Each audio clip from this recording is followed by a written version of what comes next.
Olá, seja muito bem-vindo ao canal Inferiores em Foco. Eu sou Robson Massi, criador do canal, e hoje nós vamos falar sobre o que é o impacto femoroacetabular. Mas antes, não esquece de curtir, compartilhar e se inscrever aqui no canal para você ficar por dentro de tudo que a gente faz aqui. Então, bora pro vídeo.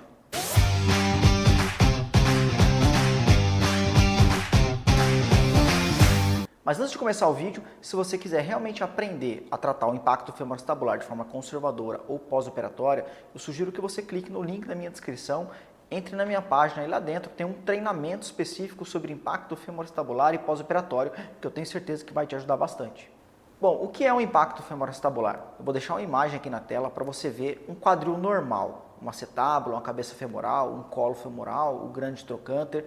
Isso é um aspecto, uma anatomia normal. Agora uma imagem de um paciente que tem uma radiografia alterada por impacto femoroacetabular. Repare que o colo do fêmur ele é mais espesso, ele tem uma calosidade no colo do fêmur entre a transição cabeça-colo do fêmur. Dá um aspecto que a cabeça femoral é maior do que deveria.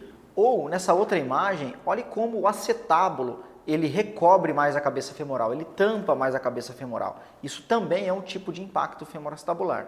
Bom, então basicamente o impacto femoroacetabular é o contato prematuro entre a transição cabeça-colo do fêmur contra o acetábulo. Em movimentos como agachamento, flexão do quadril, adução do quadril, essa calosidade ou esse colo femoral ele impacta sobre a parede acetabular e consequentemente denominado de impacto femoroacetabular.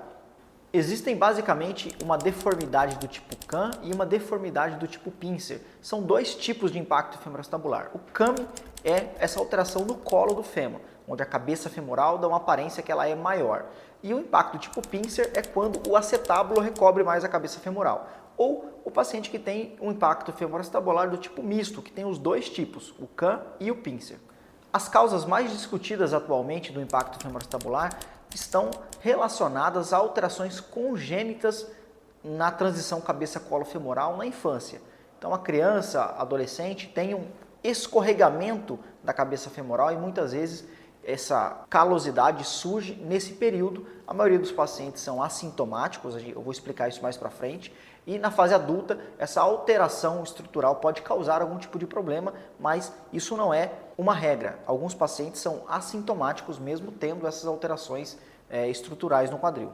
Como eu comentei, a maioria dos pacientes são assintomáticos, eles têm alteração estrutural na cabeça do fêmur ou no acetábulo, mas nunca tiveram dor. Existem relatos, dezenas e dezenas de estudos mostrando que esses pacientes não necessariamente vão ter dor só porque tem essa alteração estrutural. Os pacientes são assintomáticos e mesmo assim apresentam essas alterações estruturais no quadril. Mais recente, em 2016, foi publicado um consenso explicando realmente o que é o impacto femoroacetabular. E o termo mais correto atualmente é síndrome do impacto femoroacetabular. Os pacientes que têm realmente alterações estruturais no quadril e têm sintomas no quadril oriundos dessa alteração, o termo mais correto é síndrome do impacto femoroacetabular. Então, o impacto femoroacetabular propriamente dito não é um problema, uma patologia. Alguns pacientes vão desenvolver sintomas como lesões do lábaro, lesões da cartilagem por conta do impacto femoroacetabular e vão desenvolver a síndrome do impacto femoroacetabular, mas a maioria esmagadora não tem nenhum tipo de sintoma no quadril e pratica atividade física normalmente. Agora vamos falar desses pacientes que têm a síndrome do impacto femoroacetabular, quais os sintomas, quais as alterações e quais os tipos de incapacidades esses pacientes podem apresentar. Bom, os principais sintomas de um paciente que tem síndrome do impacto femoroacetabular é a dor anterior no quadril, uma dor na virilha, a dor bem na frente do quadril. Eles também relatam redução da amplitude de movimento do lado sintomático, eles também relatam muitas vezes estalidos ou instabilidades no quadril, cliques, movimentos que não são teoricamente normais, que reproduzem algum tipo de sintoma. Eles também têm alterações radiográficas no exame de imagem, no raio-x ou na ressonância magnética, eles têm alterações realmente tanto no fêmur como no acetábulo, e aí sim a gente consegue entender que esse paciente tem a síndrome do impacto femoroacetabular, que é diferente do paciente que tem apenas alteração estrutural no fêmur ou no acetábulo.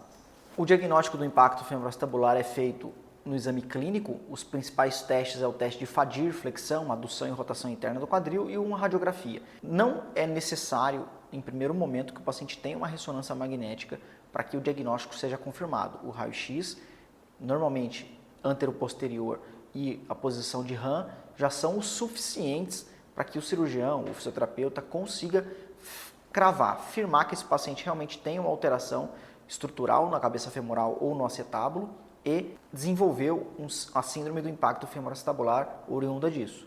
Bom, o tratamento da síndrome do impacto femoroacetabular pode ser de forma conservadora ou cirúrgica. É importante lembrar que o tratamento cirúrgico existe uma janela de melhor efeito para esses pacientes. A literatura mostra que pacientes muito velhos ou com sobrepeso têm um efeito pior na recuperação de uma artroscopia do quadril para tratar o impacto femoroacetabular do que pacientes mais jovens que são, teoricamente, praticantes de atividade física, que têm um peso controlado. Esses pacientes aqui têm um benefício maior com o tratamento cirúrgico do que os pacientes que estão mais velhos, mais do que 40, 45 anos, porque eles já têm alterações na cartilagem, já tem alterações estruturais degenerativas no quadril. Esse paciente aqui responde pior ao tratamento do que esse paciente aqui. Bom, e o tratamento conservador do impacto femoroacetabular envolve fortalecimento muscular, exercícios de mobilidade e flexibilidade, controle neuromuscular e fortalecimento lombopélvico da coluna lombar e do quadril no geral. Esses pacientes podem se beneficiar bastante do tratamento conservador, mas parece ter uma superioridade em alguns pacientes o tratamento artroscópico. Então, quando é feito de forma adequada o tratamento conservador e esse paciente ainda assim não conseguiu atingir o benefício máximo que ele esperava, esse paciente pode ter a indicação de fazer o tratamento artroscópico e depois um pós-operatório bem feito. Então, se você quiser aprender um pouco mais sobre o tratamento conservador e pós-operatório, sugiro que você clique no link da descrição, entre na minha página, lá dentro tem um treinamento específico sobre impacto femoroacetabular e tratamento pós-operatório de artroscopia do quadril.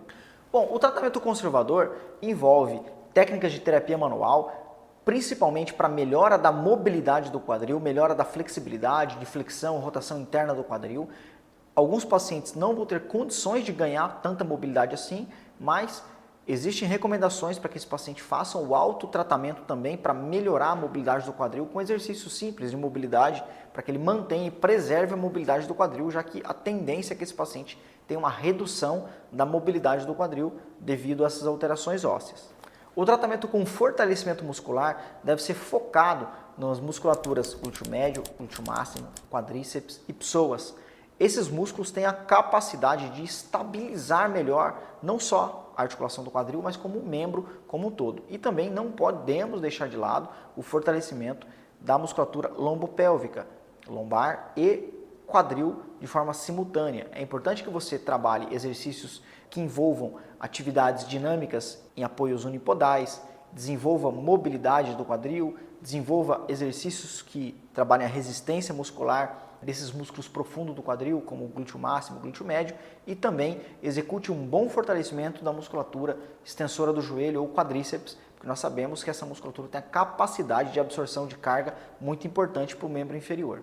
É importante também que você eduque esse paciente, oriente que esse paciente tenha uma janela terapêutica apta para fazer o tratamento conservador ou o tratamento artroscópico. Dependendo da idade desse paciente, você precisa ser muito claro que o efeito com o tratamento conservador pode ser que não seja tão significativo assim, talvez ele tenha realmente que procurar o tratamento cirúrgico.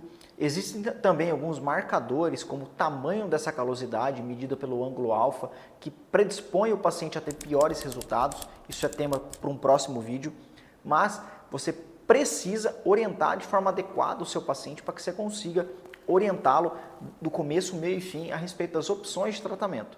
A educação também envolve modificação de atividades. Então, alguns pacientes necessitam de alterar o gesto, alterar algumas posturas, alterar algum tipo de abordagem para que ele preserve, para que ele não desenvolva os mesmos sintomas no quadril novamente. Então, vou te dar um exemplo simples aqui, um agachamento profundo, por exemplo.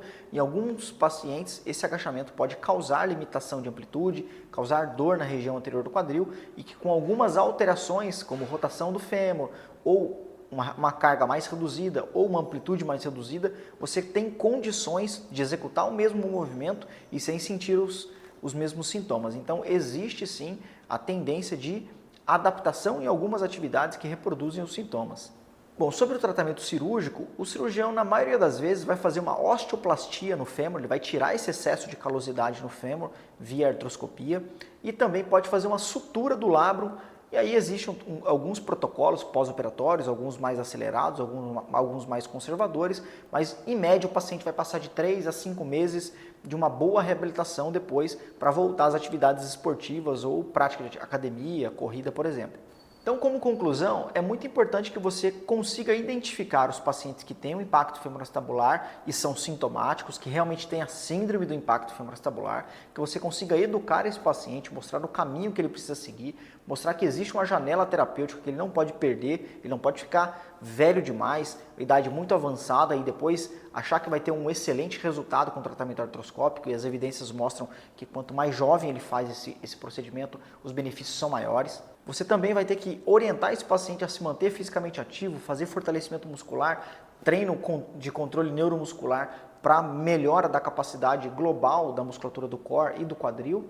E como eu falei, você também vai ter que orientar esse paciente a algumas mudanças de atividade, seja ela esportivas ou na academia. Bom, eu vou finalizando por aqui. Não esquece de curtir, compartilhar e se inscrever no canal e a gente se vê no próximo vídeo.